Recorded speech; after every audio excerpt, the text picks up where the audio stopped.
Salam sejahtera untuk kita semua, saudara-saudara yang kekasih dalam Tuhan Yesus Kristus. Kita akan mempelajari lagi satu bagian Alkitab, Injil Lukas pasal 14 ayat 25 sampai 35. Tapi sebelum itu mari kita berdoa. Bapa di sorga, kami sungguh bersyukur untuk firman-Mu yang Engkau beri bagi kami. Tapi tentulah kami terus memohon hikmat-Mu, supaya kami mengerti firman-Mu yang suci, dan kami mohon kesanggupan dari-Mu untuk terus hidup selaras dengan kesucian firman-Mu. Ampuni dosa kami Bapa, dengarkan doa kami yang kami bawa dalam nama Yesus Kristus, satu-satunya Tuhan dan Juru Selamat kami berdoa. Amin. Sekali lagi Injil Lukas pasal 14 ayat 25 sampai 35 ditulis begini. Pada suatu kali banyak orang berduyun-duyun mengikuti Yesus dalam perjalanannya. Sambil berpaling ia berkata kepada mereka, "Jikalau seorang datang kepadaku dan ia tidak membenci bapaknya, ibunya, istrinya, anak-anaknya, saudara-saudaranya laki-laki atau perempuan, bahkan nyawanya sendiri, ia tidak dapat menjadi muridku. Barang siapa tidak memikul salibnya dan mengikut aku, ia tidak dapat menjadi muridku. Sebab siapakah di antara kamu yang kalau mau mendirikan sebuah menara tidak duduk dahulu membuat anggaran biayanya, kalau cukup uangnya untuk menyelesaikan pekerjaan itu, supaya jikalau ia sudah meletakkan dasarnya dan tidak dapat menyelesaikannya, jangan-jangan semua orang yang melihatnya mengejek dia sambil berkata, orang itu mulai mendirikan, tetapi ia tidak sanggup menyelesaikannya. Atau, raja manakah yang kalau mau pergi berperang melawan raja lain, tidak duduk dahulu untuk mempertimbangkan apakah dengan 10.000 orang ia sanggup menghadapi lawan yang mendatanginya dengan 20.000 orang? Jikalau tidak, ia akan mengirim utusan selama musuh itu masih jauh untuk menanyakan syarat-syarat perdamaian. Demikian pula lah tiap-tiap orang di antara kamu yang tidak melepaskan dirinya dari segala miliknya tidak dapat menjadi muridku. Garam memang baik, tetapi jika garam juga menjadi tawar, dengan apakah ia diasinkan? Tidak ada lagi gunanya, baik untuk ladang maupun untuk pupuk, dan orang membuangnya saja. Siapa mempunyai telinga untuk mendengar, hendaklah ia mendengar." Terpujilah Tuhan untuk firman yang suci. Saudara-saudara yang kekasih dalam Tuhan Yesus Kristus, kalau misalnya saudara dengan jujur membandingkan Yesus Kristus dan semua pemimpin yang pernah ada dalam sejarah dunia, semua pemimpin yang pernah dicatat dalam sejarah dunia, entahkah itu pemimpin agama, pemimpin politik, pemimpin militer, pemimpin ekonomi, atau pemimpin apa saja yang dianggap paling besar, paling berjasa, paling banyak mempengaruhi dunia, saudara akan mendapati satu fakta yang agung adalah Yesus Kristus adalah satu-satunya pemimpin yang paling jujur. Yesus Kristus adalah satu-satunya pemimpin yang tidak pernah menipu pengikutnya. Yesus Kristus adalah satu-satunya pemimpin yang tidak pernah membuai orang dengan kata-kata yang manis didengar hanya supaya orang mengikut dia. Saudara bandingkan dalam kontestasi politik misalnya dalam pidato-pidato atau kampanye-kampanye politik calon kepala daerah atau calon kepala negara.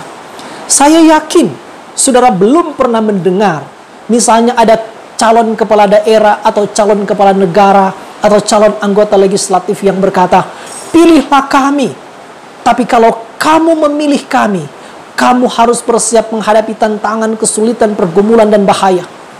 Mereka tidak mengatakan itu. Yang mereka katakan adalah misalnya, "Pilihlah kami, maka rakyat akan sejahtera. Pilih kami, ekonomi akan bangkit. Pilih kami, pembangunan akan terjadi sebesar-besarnya, seluas-luasnya. Pilihlah kami, maka semua kebutuhan rakyat akan kami jamin." Tidak peduli kata-kata itu benar atau salah, tidak peduli kata-kata itu kemudian akan diimplementasikan waktu mereka terpilih atau tidak, tapi mereka harus melakukan itu supaya orang terbuai dan akhirnya memutuskan untuk memilih mereka. Tapi Yesus Kristus tidak pernah menggunakan pola-pola seperti itu. Yesus Kristus tidak pernah mengiming-imingi orang dengan kata-kata yang misalnya kelihatan atau kedengarannya enak didengar. Tapi kata-kata itu sebenarnya Tidak benar. Yesus Kristus, saya katakan tadi di awal, Yesus Kristus adalah satu-satunya pemimpin yang paling jujur. Yesus Kristus adalah satu-satunya pemimpin yang tidak pernah menipu. Sehingga yang kita dapati di sini, mari kita perhatikan. Ketika ada banyak orang, dikatakan ada banyak orang berduyun-duyun mengikuti Yesus. Berapa banyak orang? Kita tidak pernah tahu. Tapi misalnya ada contoh-contoh, ada kasus-kasus yang dicatat oleh Alkitab. Satu waktu ada 5.000 orang yang diberi makan oleh Yesus dengan 5 roti dan 2 ikan. Kalau kita menghitung secara sederhana, saudara, di mana-mana pertemuan, di mana-mana persekutuan, perempuan yang hadir lebih banyak dari laki-laki. Umumnya, tidak selalu, tapi umumnya, perempuan yang hadir lebih banyak jumlahnya dari laki-laki. Belum lagi anak-anak. Maka kalau laki-laki dicatat kira-kira 5.000, mungkin sekali perempuan 6.000. Belum lagi anak-anak. Maka kira-kira yang hadir waktu peristiwa 5 roti dan 2 ikan itu ada kira-kira 12.000 orang.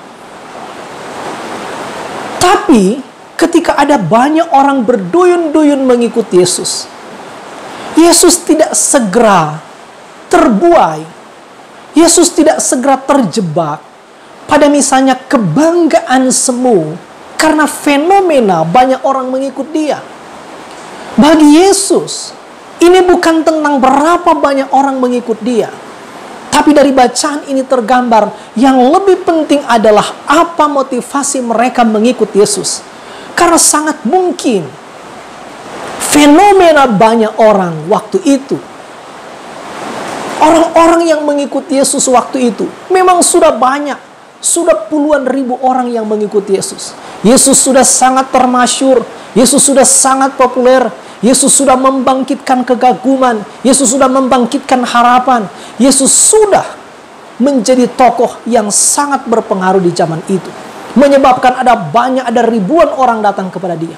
Tapi saya katakan tadi, apakah Yesus segera terbuai dengan fenomena banyak orang mengikut dia? Tidak. Justru ketika banyak orang datang mengikuti Yesus, saya yakin saudara, Yesus tahu isi hati setiap orang. Yesus tahu motivasi setiap orang untuk mengikut dia. Karena itu motivasi mereka harus diuji. Sangat mungkin ada orang waktu itu mengikuti Yesus dengan motivasi suci, dengan motivasi murni, tergoda, terbuai, terpesona oleh pribadi Yesus. Tapi sangat mungkin ada juga orang misalnya mengikuti Yesus hanya karena telah melihat mujizat-mujizat yang telah Yesus lakukan. Jadi bukan Yesus yang memikat mereka, bukan pribadi Yesus yang memikat mereka, tapi mujizat-mujizat yang telah mereka lihat. Maka motivasi mereka harus diuji.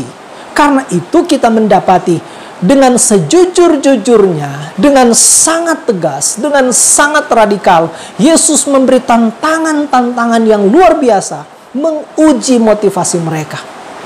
Yesus sekali lagi tidak terjebak pada kebanggaan semu atas fenomena banyak orang mengikut dia. Motivasi mereka harus benar. Nah, ini sampai di sini saudara, ini sebenarnya bagi saya memberi pelajaran berharga secara khusus bagi pemimpin-pemimpin gereja, bagi pendeta-pendeta, bagi hamba-hamba Tuhan, bagi pelayan-pelayan Tuhan. Jangan segera terbuai dengan fenomena banyak orang yang datang, lalu mengabaikan kebenaran.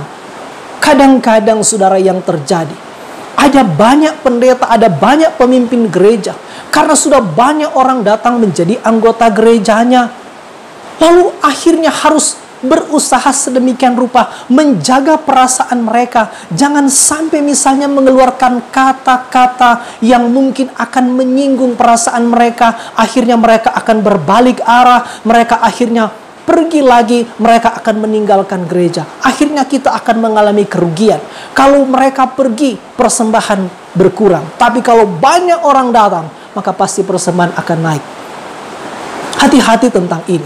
Kadang-kadang demi menjaga perasaan orang, kebenaran akhirnya diabaikan. Saudara-saudara yang kasih dalam Tuhan Yesus Kristus, harusnya pemimpin-pemimpin gereja, hamba-hamba Tuhan belajar dari Yesus Kristus. Sekali lagi saya katakan, kadang-kadang hamba Tuhan akhirnya memudarkan suara kebenaran hanya karena menjaga perasaan orang. Demi kedamaian semu, dia akhirnya menginjak-injak kebenaran. Dia tidak berani bicara hal-hal yang benar dari firman Tuhan. Karena kadang-kadang memang ketika kita membicarakan kebenaran-kebenaran firman Tuhan, saya sangat mengakui, kadang-kadang suara kebenaran itu menyakitkan. Kebenaran kadang-kadang memang akan memerahkan telinga, akan menyinggung ketika Injil sejati disampaikan, ketika ajaran-ajaran yang benar disampaikan, sangat mungkin akan menyinggung perasaan orang. Tapi Yesus Kristus sekali lagi memberi satu teladan bagi kita, bagi pemimpin-pemimpin gereja. Jangan segera terjebak pada fenomena banyak orang. Jangan segera terjebak pada kebanggaan semu. Kita sudah memiliki anggota yang banyak, maka berusaha sedemikian rupa untuk menjaga mereka jangan sampai menyinggung perasaan mereka, tapi mengabaikan kebenaran, mengabaikan pengajaran-pengajaran yang berdasar pada firman Tuhan yang suci. Yesus Kristus justru menantang mereka. Yesus Kristus menguji motivasi mereka. Dan cara Yesus menguji dengan sangat radikal, supaya setiap orang yang mau mengikut Yesus harus mengambil keputusan yang radikal. Sekali lagi saya katakan, Yesus menguji dengan kata-kata yang sangat radikal, supaya setiap orang yang mau mengikut Yesus harus mengambil keputusan yang radikal. Ini menjadi penting. Sekali lagi saya katakan tadi, suara kebenaran harus tetap disampaikan. Jangan sampai misalnya kita menginjak-injak suara kebenaran hanya karena takut kehilangan, hanya karena takut ditinggalkan, hanya karena takut mereka akan pergi kalau tersinggung. Akhirnya gereja menjadi lemah, gereja menjadi tidak kokoh karena mengabaikan prinsip-prinsip kebenaran demi menjaga fenomena banyak orang yang telah hadir. Saya ingat pendeta Stephen Tong pernah mengatakan, jangan bangga dengan banyaknya anggota gereja, tapi mengabaikan doktrin-doktrin yang benar di dalam gereja. Jangan bangga dengan banyak orang di dalam gereja, tapi doktrin yang benar tidak disampaikan. Nah, Yesus Kristus memberi tantangan yang sangat tajam, sangat radikal, sangat sensitif, langsung menyentuh aspek yang saya katakan ulang, aspek yang paling sensitif.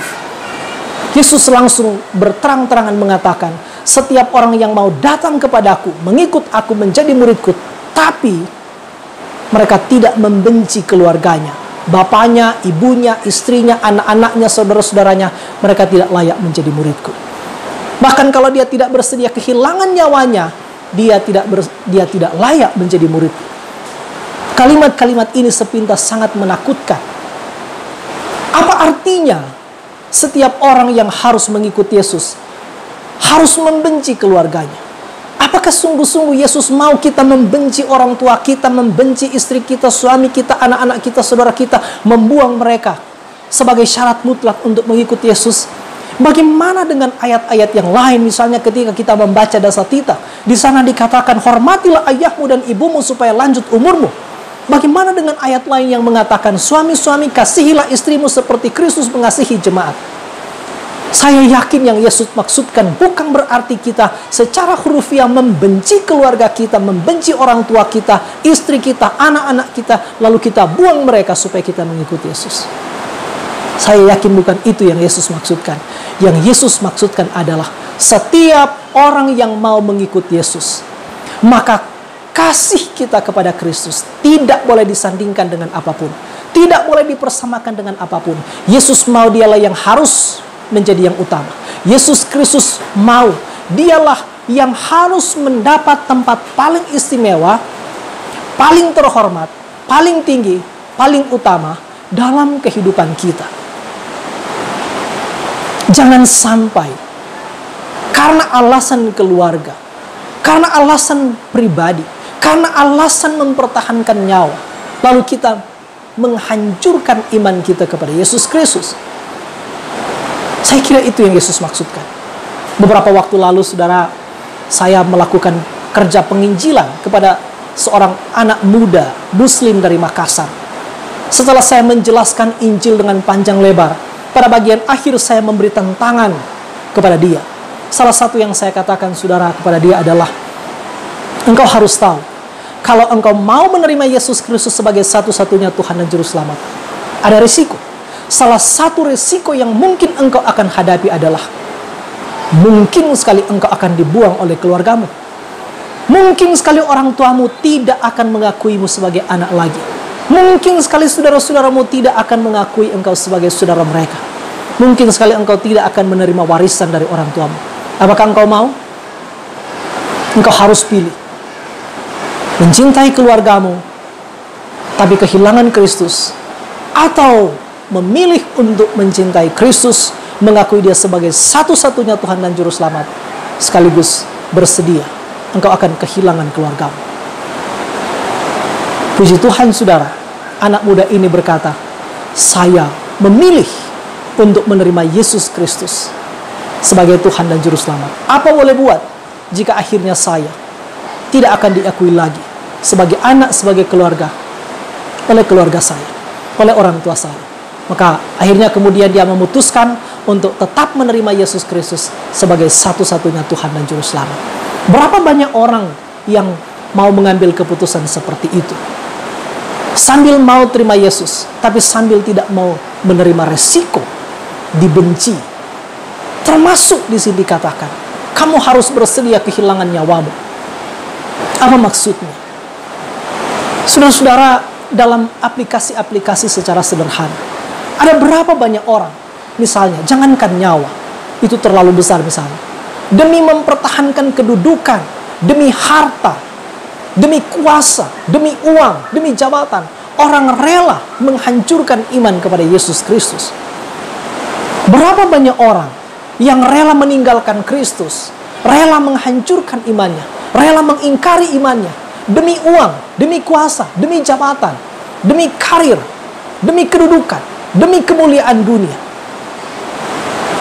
Yesus Kristus di sini tidak hanya berbicara kepada orang di zaman itu, tapi berbicara juga kepada kita di zaman ini tentang apa motivasi kita mengikuti Yesus.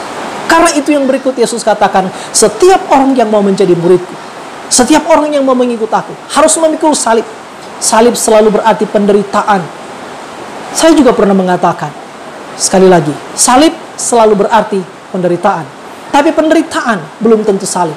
Kalau kita menderita karena dosa, kalau kita menderita karena tidak taat pada firman, itu bukan salib. Tapi kalau kita menderita karena iman, karena pilihan-pilihan iman yang kita ambil, karena ketaatan kita kepada firman Tuhan, kesungguhan kita mengikuti Yesus Kristus, lalu akhirnya ada resiko-resiko yang kita hadapi yang membuat kita menderita, itu salib. Apakah kita mau memikul salib? Berapa banyak orang, saudara, yang setelah bertahun-tahun mengikuti Yesus, bertahun-tahun menjadi pelayan Tuhan, bertahun-tahun menjadi majelis gereja, akhirnya menjadi kecewa. Kenapa? Karena motivasi awal menjadi pengikut Kristus salah.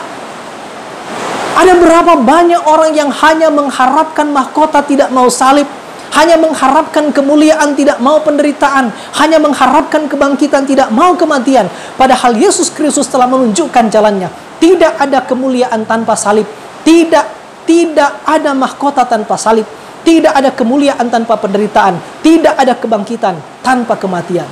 Tapi banyak orang hanya mau mahkotanya, tidak mau salibnya, hanya mau kemuliaannya, tidak mau penderitaannya. Akhirnya setelah bertahun-tahun mengikuti Yesus menjadi kecewa. Setelah bertahun-tahun menjadi pelayan Tuhan, akhirnya mundur, akhirnya surut. Bertahun-tahun menjadi pendeta, akhirnya meninggalkan kekristenan. Bukan hanya meninggalkan kekristenan, setelah dia berpindah di agama lain, dia menghujat kekristenan, menghujat Yesus Kristus, menghujat firman Tuhan. Karena itu, Yesus mau supaya motivasi setiap orang mengikut dia harus beres. Ini menjadi penting dalam banyak hal. Satu tadi dalam penginjilan, tapi juga yang lain adalah Berapa banyak kita telah dengar ajaran-ajaran yang salah, bahwa seolah-olah kalau ikut Yesus, hidup pasti kaya, pasti lancar, pasti aman, sakit pasti sembuh, pasti sukses, pasti hidup berlimpah, pasti semua doa dijawab, sakit apapun pasti sembuh. Ajaran-ajaran teologi kemakmuran telah merusak gereja. Ajaran-ajaran yang sesat telah berulang-ulang disampaikan di atas mimbar gereja, merusak kekristenan. Berapa banyak khotbah-khotbah yang kita dengar zaman ini masih membicarakan tentang pikul salib. Makin sedikit, akhirnya itu menghancurkan gereja, merusak kekristenan. Setelah sekian lama kita menjadi Kristen, mari kita belajar dari bagian Alkitab ini. Tuhan mau menguji motivasi kita. Dan untuk mempertegas ini, Yesus kemudian memberi beberapa ilustrasi. Yang pertama dia katakan, kalau misalnya ada orang yang bermaksud untuk membangun menara, dia harus memikirkan secara baik-baik, harus mengkalkulasi secara baik-baik. Jangan sampai dia sudah memulai meletakkan dasarnya, tapi akhirnya tidak sanggup menyelesaikannya. Lalu akhirnya dia akan ditertawakan orang. Ilustrasi ini tentang apa, saudara? Ilustrasi ini tentang seolah-olah Yesus ingin mengatakan, pikir baik-baik kalau kamu mau mengikut aku. Jangan sampai kamu ikut, lalu di tengah jalan kamu mundur. Kamu ikut tapi tidak sampai di finish. Kamu awalnya ikut tapi tidak menyelesaikannya. Kamu awalnya mau menyatakan diri untuk ikut aku, untuk berjuang, tapi akhirnya di tengah jalan ketika datang tantangan, datang pergumulan, datang ujian, datang pencobaan, akhirnya mundur. Kalau saudara menjadi pelayan Tuhan misalnya, berapa banyak orang yang pada awalnya menjadi hamba Tuhan, menjadi majelis gereja, menjadi penatua, menjadi diaken, menjadi syamas, menjadi pemimpin gereja, pada awalnya dengan sangat berapi-api mengatakan, ya saya siap, saya bersedia, saya bersungguh-sungguh mau melayani Tuhan. Tapi di tengah jalan datang kesulitan, datang pergumulan, datang penderitaan, akhirnya mundur. Maka sejak awal Yesus telah mengingatkan, kalau kamu mau ikut aku, pikir baik-baik. Jangan sampai akhirnya kamu mempermalukan dirimu sendiri. Pikir baik-baik. Yesus Kristus tidak pernah memaksa orang untuk mengikut Dia. Yesus Kristus tidak pernah memaksa orang untuk mengikut Dia. Yesus Kristus dengan jujur, sekaligus dengan sangat radikal, menantang orang, pikir baik-baik kalau kamu mau ikut aku. Jadi kalau kamu mau ikut, ikutlah sampai selesai. Ikutlah sampai di finish. Ikutlah setuntas-tuntasnya, apapun yang terjadi. Yang kedua, Yesus memberi gambaran. Seorang raja, kalau dia ingin pergi berperang, menghadapi raja yang lain, ternyata kekuatan raja yang lain itu jauh lebih besar, berlipat ganda, 2 kali lipat dari yang dia punya. Pikir baik-baik. Apakah dengan tentaramu 10.000 kamu sanggup mengalahkan dia yang punya 20.000 tentara? Kalau setelah pikir-pikir akhirnya tidak sanggup, cuma satu pilihannya, yaitu berdamai dengan dia. Ini ilustrasi tentang apa? Secara sederhana begini, saudara. Kalau ilustrasi pertama seolah-olah mengatakan begini, pikir baik-baik kalau kamu mau ikut aku. Tapi kalau misalnya orang telah berpikir matang-matang, berpikir dengan sangat mendalam, akhirnya sampai pada atau tiba pada keputusan kesimpulan, oke, setelah saya pikir-pikir saya tidak akan ikut Yesus. Ternyata ikut Yesus susah, ikut Yesus terlalu berat. Saya tidak mau ikut Yesus. Saya tidak mau terima Yesus. Saya menolak Yesus. Saya tidak mau terima Dia sebagai satu-satunya Tuhan dan Juru Selamat. Maka saya tidak akan ikut Dia. Maka untuk menjawab ini, ilustrasi kedua Yesus berikan. Jadi sekali lagi, ilustrasi pertama seolah-olah Yesus katakan, pikir baik-baik kalau kamu mau ikut aku. Tapi ilustrasi kedua juga seolah-olah ingin mengatakan, tapi kalau kamu tidak mau ikut aku, pikir baik-baik. Mampukah kamu kalau tidak mau ikut aku? Apakah kamu sanggup bertahan? Berapa daya yang ada padamu? Berapa sumber daya yang ada padamu? Berapa kekuatan yang ada padamu? Mungkin kamu punya kekuatan laksana seorang raja, tapi ingat baik-baik, ada raja yang sejati, yang lebih kuat, yang lebih perkasa, yang tidak mungkin dikalahkan. Ini berbicara tentang apa? Ini berbicara tentang, sekali lagi, Yesus justru memberi tantangan sebaliknya. Kalau kamu tidak mau ikut aku, pikir baik-baik. Kamu mampu bertahan? Apakah kamu sanggup dengan kekuatan yang ada padamu? Kamu mampu melawan aku? Maka ilustrasi ini kemudian mengatakan, mumpung raja itu belum tiba, mumpung masih jauh, ini masih ada kesempatan, hitung ulang. Mampukah kamu melawan? Kalau kamu tidak melawan, maka taklukkanlah dirimu. Berdamailah dengan dia. Ini untuk mengatakan kepada kita, ingat baik-baik. Kalau kita mau melawan, kalau kita tidak mau terima Yesus, hitung ulang kekuatan kita. Sanggupkah kita bertahan tanpa Kristus? Sanggupkah kita melawan dia? Berapa besar kekuatan yang ada pada dia? Dia adalah raja sejati. Dia akan datang untuk menghakimi orang yang hidup dan yang mati. Mumpung dia belum tiba, mumpung dia belum datang, mumpung masih ada waktu, pikir baik-baik. Kita tidak mungkin bertahan dengan apa yang ada pada kita. Dengan apa saja, kekuatan apapun yang kita andalkan, sandaran apapun yang kita andalkan, pegangan apapun yang kita andalkan, termasuk dosa-dosa yang terus kita hidupi dalam diri kita. Tinggalkanlah semuanya itu. Kita tidak sanggup melawan dia. Maka pilihannya adalah, segeralah berdamai dengan dia. Tinggalkan segala sesuatu. Lepaskan segala sesuatu yang memungkinkan kita terlepas dari kasih Kristus. Pilihannya adalah berdamailah dengan dia. Terimalah dia. Terimalah dia sebagai satu-satunya Tuhan dan Juru Selamat. Jadi sekali lagi, ilustrasi pertama seolah-olah mengatakan, pikir baik-baik kalau kamu mau ikut. Tapi kalau kamu tidak mau ikut, ilustrasi kedua, pikir baik-baik. Kalau kamu tidak mau ikut, kamu akan mengalami kerugian yang besar. Kamu akan kalah total. Kamu akan hancur lebur. Maka setiap orang yang tidak mau menerima Yesus Kristus akan kalah. Semua orang yang tidak mau terima Yesus akhirnya akan menyesal selama-lamanya. Karena itu Yesus bilang, pikir ulang kalau juga kamu tidak mau ikut aku. Tapi setiap orang yang mau mengikut aku, mungkin sekali akan menghadapi kesulitan. Kenapa mengikut Yesus sulit? Karena sebanding dengan upah. Upahnya adalah sorga. Saya pernah bercanda mengatakan begini, mengikut Yesus memang sulit karena upahnya adalah sorga. Kalau mengikut Yesus itu gampang, ya hadiahnya kipas angin. Maka pada bagian terakhir, Yesus mengingatkan soal fungsi kita menjadi murid. Fungsi kita menjadi pengikut Kristus. Seperti garam. Fungsi garam secara sederhana untuk apa, saudara? Untuk menjadi penyedap rasa. Untuk menjadi pengawet. Untuk menjadi pencegah kebusukan. Maka ini tentang fungsi kekristenan. Orang Kristen jangan justru menjadi penyebab kerusakan. Jangan orang Kristen yang menjadi penyebab kerusuhan. Jangan justru orang Kristen yang menjadi penyebab kekacauan. Jangan sampai orang-orang Kristen yang menjadi pelaku-pelaku korupsi.